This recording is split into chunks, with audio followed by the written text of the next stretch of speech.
Hello, Seahawk Nation. Welcome back to Season 2 of The Current. I am your host, Dylan Williams, and we have a treat for you all today as we will meet two co-VPs from UNCW's Flicker Film Society, and we will learn some self-defense tactics from a real Jujutsu instructor. Now, let's kick it out to John for some current events in the UNCW community. Thanks, Dylan. I'm John Zach, and there's a ton of exciting events happening around campus this week. The RHA Self-Love Speaker Series returns on April 20th with an online sexual health lecture from 7 p.m. to 8 p.m. The UNCW Black Student Union is hosting a cookout kickback April 24th at 12 p.m. that will consist of pool access as well as food and drinks for all. Just don't forget to bring your mask. The men's baseball team will face off with the Coastal Carolina Chanticleers in a back-to-back series on the 27th and 28th, followed by a 3-game series with William & Mary starting on the 30th. The Association of Campus Entertainment will be hosting another Oscars Goose Chase starting on April 21st through the 23rd. The Goose Chase will be held through the Goose Chase app, where students will participate in a trivia-style competition with plenty of prizes. In other news, COVID-19 vaccines are available in North Carolina to everyone who is 16 and older, but depending on where you get your vaccine, you may need to make an appointment. What you should know about the vaccine is that they are free everywhere in North Carolina. No photo ID or insurance card is required. U.S. citizenship is not required or checked. To learn more about the COVID-19 guidelines, visit covid19.ncdhhs.gov. That's it for current events. Back to you, Dylan. Thank you, John, for those special updates. Now, coming over from the film community at UNCW, let's welcome in Stephen Lambros and our very own Boyce Rucker, co-vice presidents of Flicker Film Society. How are y'all doing, gentlemen? Absolutely perfect. I'm doing all right. Yeah, thank you. Thank you both for joining us today. So, let's just get started talking about Flicker. So you guys are, I would say you're the representation of the film community at UNCW. Just kind of talk about, what Flicker is and just kind of describe the stuff that y'all do. Flicker Film Society is a social gathering of creative and deeply curious minds in the film department. In fact, even outside of the film department, even it's a place for movie lovers, those looking to advance in production, and just get involved any way they like with film.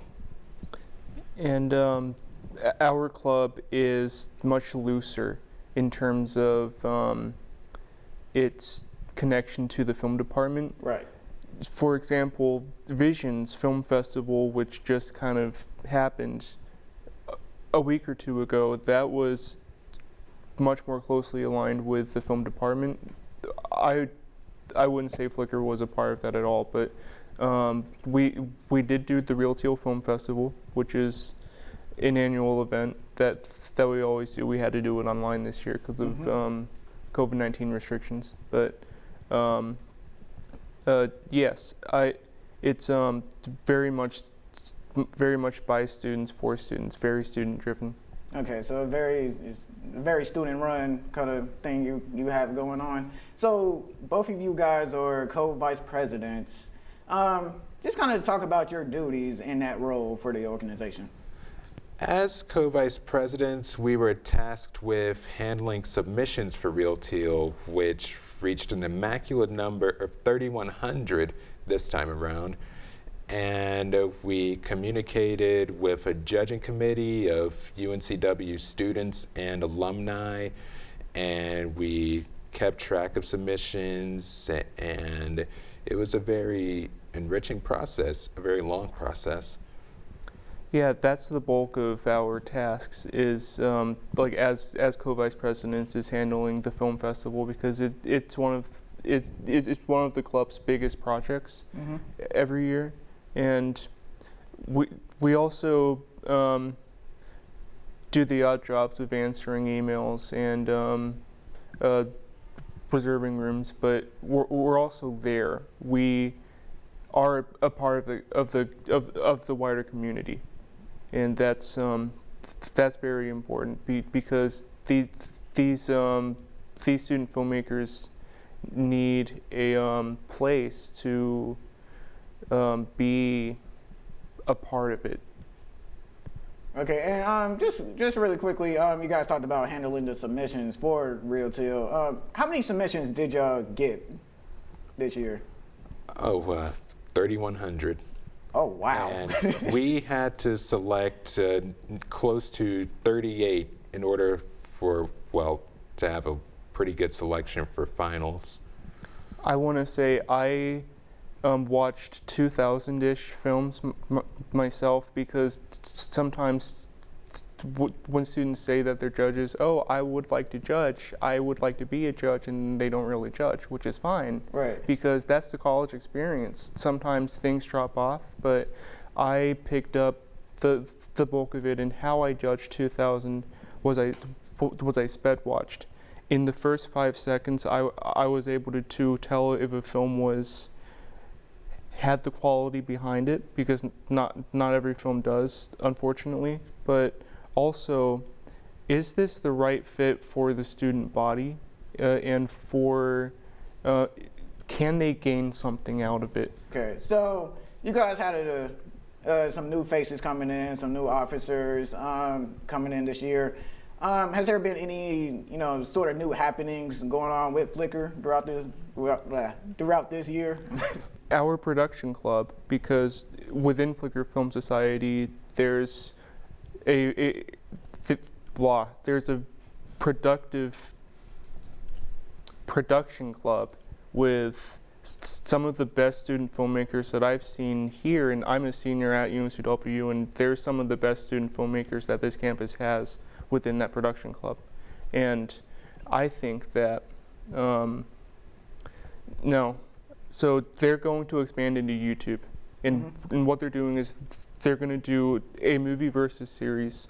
One video that's currently on there is Cars 2 versus Rango, because there was synergy, like Rango won the Oscar, and why can't films beat the Disney film at the Oscars, yada yada. But also, we're going to expand into comedy sketches, and yeah, so there's a lot going on with the production club. We're definitely doing some expansions there. Okay, so you just touched on it. You got, this production club. You're doing, y'all got TikToks, y'all got social media engagements going on. What other opportunities does Flickr provide for its members? Well, we do workshops from time to time in which we go over several filmmaking practices like lighting and sound recording and even critiquing films. For instance, I actually did one last fall which explained the difference between film analysis and film criticism. Whereas analysis is more examining the qualities and aesthetics of a film, whereas criticism would be pointing out a film's flaws or its positives to come up with a conclusion of whether or not it's great for people to watch it or not, suitable enough. And one thing that we do have is we have a lot of equipment in the student media office, and students who are affiliated with Flickr Film Society, coming to meetings, yada yada, they have the ability to check out equipment from our cache, in a sense, in that student media office, and we have pretty much anything that a filmmaker would need. We have the H4n sound recorder and boom operator, pole and mic, and we have cameras. We just got a Blackmagic camera, just a brand new one, and it's a fantastic camera. We sent a SGA, Student Government Association, what's called, like we applied for a grant so that we could get this camera, and it is awesome. Blackmagic cameras, they're like, yeah. Okay, so you guys have referenced the Reel Teal Film Festival, which was back in March of this year. And you were talking about how it was a little different with it having to be online because of COVID-19. How was the experience of, doing the festival? It was a pretty opening, just exploring all these different films with different themes and different methods of creation from all over the world. And it definitely was a great practice in film critique, just learning what is good enough for Reel Teal or what is unsuitable for Reel Teal. And it was a pretty thought-provoking process all the way through. Now, when we held it virtually, we used the website Flipgrid, and Flipgrid was the website utilized for the fall and spring involvement carnivals this year. And there were some drawbacks to Flipgrid. There's a 10-minute video limit, which means some of the films had credit scenes that extended past 10 minutes, or they were just full-blown way too long. Like, I couldn't make any cuts to make the film make sense. Mm-hmm. So I had to ask them to make their film an unlisted YouTube video, just for like a brief period of time. But yeah, each film was able to have its own panel, kinda, and I was able to put the synopsis of the film in there. And in Flipgrid, you have the ability to record response videos. So I decided to record a response video myself for each film, and that was it's really good to be there. But with the audience award, the filmmakers went into the Google form poll, and I got some interesting amounts of votes. Like, one film got 60 votes at the last minute. I was like, that's wow. Yeah. Right. So, just overall, you guys are both film majors here. Do you feel that Flickr has kind of improved upon your knowledge as a film major? Yes, I definitely say so, because a large part of making it in the film industry or setting foot into the film industry is connections. And Flickr allows the opportunity for you to make connections with many creative minds, and even we have guest speakers from time to time. For instance, we actually had one who worked on the A24 film titled Tangerine. And that was a pretty good lecture he gave us. Great questions were asked, and there was definitely the sense of intellectual curiosity from everyone who attended. And I'm going to speak personally about why I personally needed Flickr. Go ahead. I'm a double major in film and creative writing, and due to being a double major and having to do multiple 18-hour semesters just to fit everything in, I wasn't able to fully dive into the film classes like I wanted. So I took all of the screenwriting classes they had, because that's my passion.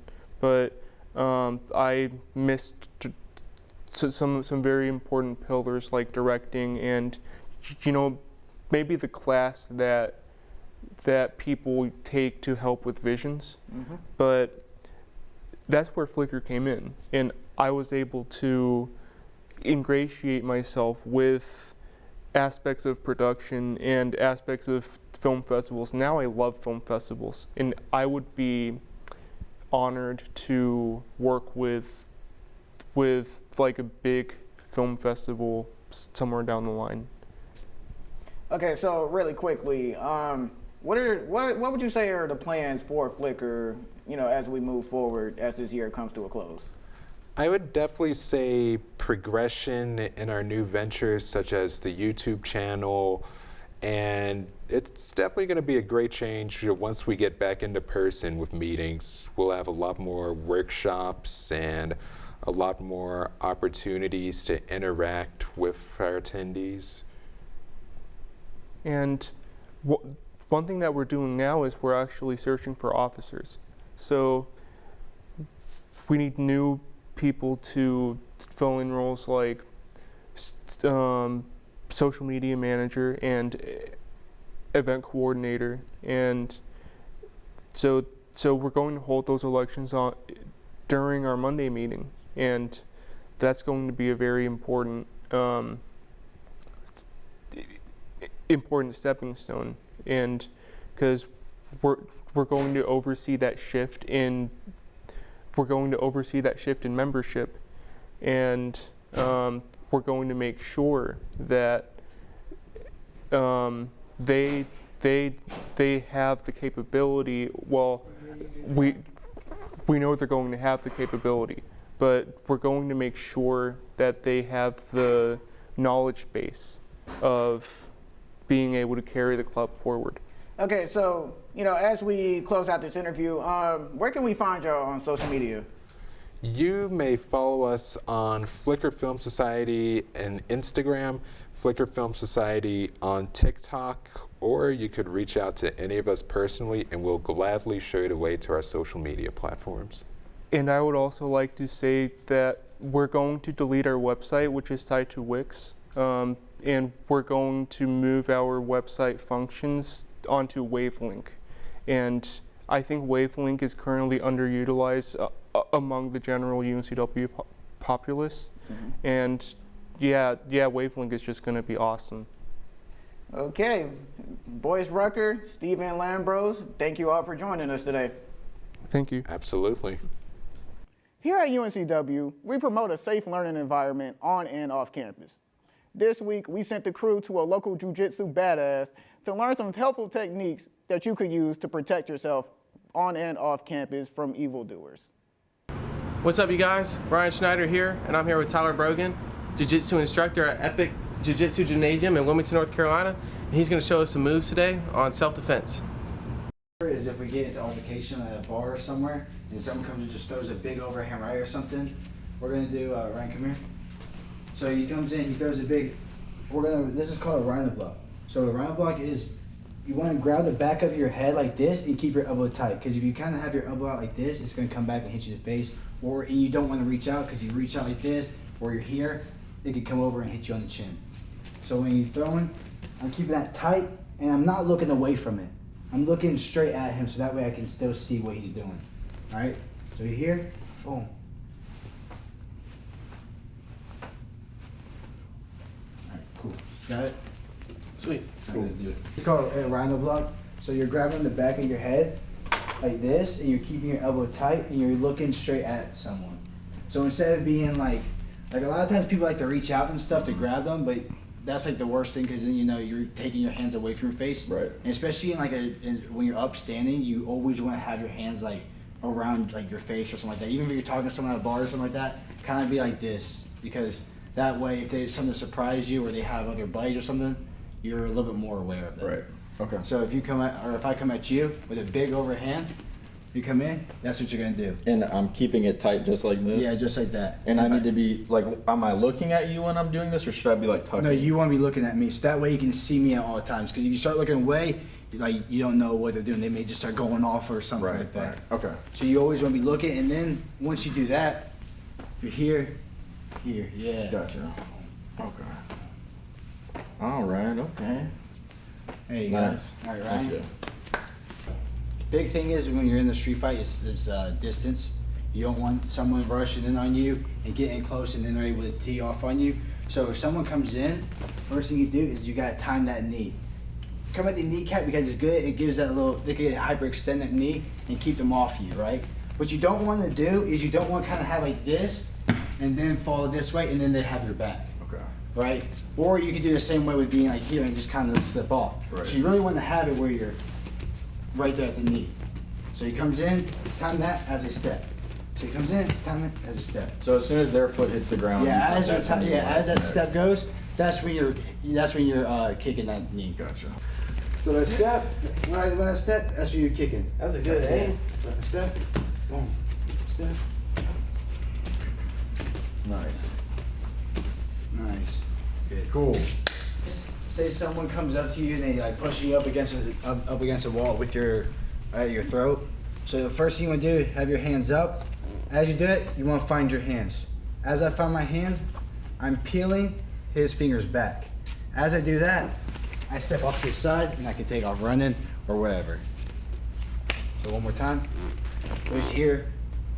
I grab the back of the hands. It can be either side. If you're grabbing here, that's fine.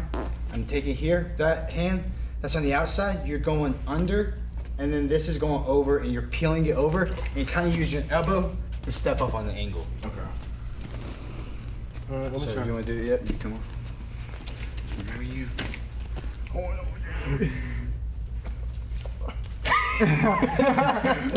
So you're gonna take this hand and you're gonna grab it to Oh, here. right here? No, you're gonna grab just kind of the wrist and take this one and grab with my fingers. Now as you peel out, use that elbow and take a back step with that foot, your left foot. Yeah, and then now you're taking off. Yeah. So, all right, go again. So come in, now you do that. Yeah. All right, Cool. let's do that again. Like that, sort of. Yeah. All right, so another one's for someone that may have long hair. So a lot of times it's with like females and that. So if Ryan grabs my hair and he's like pulling me or something, I grab like this. I use my like the web of my hands right here, of my thumbs, and I grab both with his at his wrist. As I do that, I'm gonna turn to the outside. As I do that, I put my elbow tight to my side, and as I do it, I'm gonna arch back like that. Okay. You don't want to turn when you're doing it though. You don't want to go like this inside, because then he's got my back again. So when he does it, he's grabbing me. I'm grabbing at the wrist. I roll everything over, tight here, and I go back and it hyperextends the arm.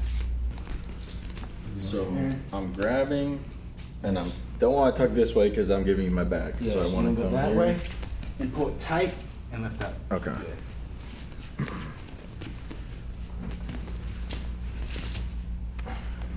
As you do it, sit a little bit more down and then lift that the wrist up. Okay. Grab. I'm gonna go slow. So I'm tucking with my arm here, Yeah. and I'm keeping it clenched, and then That's good. Okay, Very cool. good. Yeah. nice.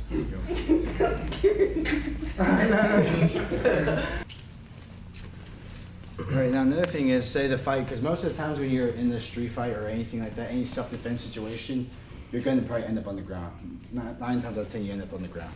So if Ryan comes up and then you end up in the worst position ever, which is when they have you in mount, they could be just coming in and teeing off on you, right? So the first thing you want to do is, as you're doing that, you're going to give a bump. That way you get the hands on the ground. As you do that, I'm gonna take a look at whichever hand I'm going. So it doesn't matter which one, just as long as you grab a hand. So as I do that, I'm gonna touch my ear, like almost to my shoulder. As I do that, I grab like this, and I bring everything in tight to me.